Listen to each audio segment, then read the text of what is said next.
देव मानव तब देव मानव कहलाते हैं दोस्तों जब वो अपने जीवन के सच्चे स्वरूप को पहचान पाते हैं। और वो करने के लिए आदमी के मन में एक तीव्र तड़प चाहिए, वो पाने के लिए, जिसको पाने के लिए वो निकला है। मन में एकदम एक ही संकल्प हो कि गुरुदेव के काम के अलावा और कुछ करना नहीं। आप लोगों ने शायद सुनी होगी कहानी कि जब रविन्द्रनाथ टैगोर ने एक कविता लिखी, और रविन्द्रनाथ टैगोर क्या करते थे कि वो कविता रात के अंधेरे में लिखते थे।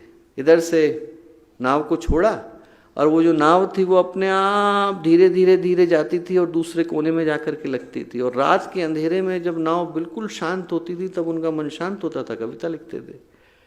गंगा जी की नदी बहुत बड़ी है कलकत्ता में, इधर से गए तो हुबली जो है दूसरे एंड तक पहुंचती थी, बंजारा जहां जाकर के लगा तब रात की कविता लिखी गई।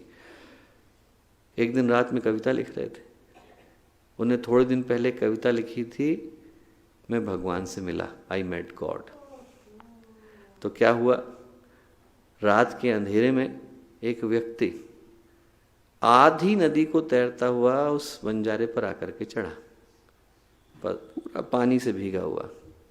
और वहाँ पहुँचते ही उसने रविन्द्रनाथ टैगोर देख के घबराए। रविन्द्रनाथ टैगोर से उन्होंने कहा, आपने भगवान को देखा है? क्योंकि कविता लिखी थी।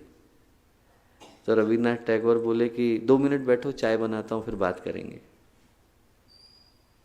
वो दोबारा पानी में कूद गया। उसने कहा कि इसका मतलब आपने नहीं देखा। वो जो व्यक्ति था उसका नाम था नरेंद्र, वही आगे चल के विवेकानंद बना।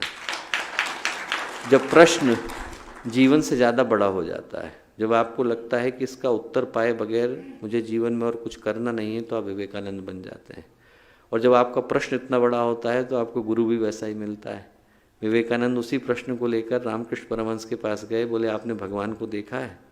रामकृष्ण परमहंस पलंग से कूद करके नीचे आ गए, बोले देखा क्या है, दिखा सकता हूँ, ले देख। वही क्षण था कि नरेंद्र विवेकानंद बन गए। वो तड़प व्यक्ति के अंदर आए जब उसको लगे कि इसके अलावा मुझे और कुछ करना नहीं है। संकल्प शब्द आया ही इससे है कि हमारे पास विकल्प ना हो।